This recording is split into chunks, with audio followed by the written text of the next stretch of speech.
اون بغل خونه اینجا یه فضای خالی هست که ماشین رد نمیشه.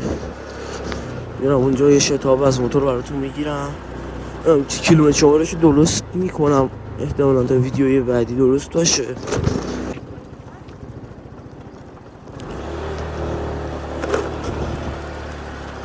آره دیگه، لطفتونه همیشه ساب کنید، کامنت بذارید، نظرتون هم برام بنویسید برام.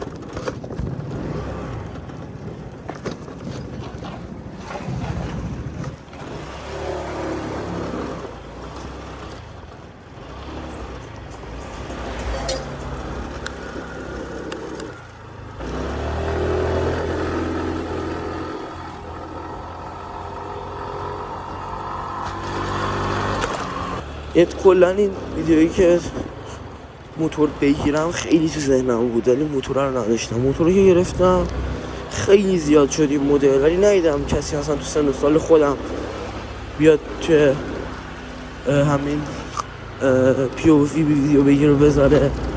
یه گفتم بذار شروع کنیم.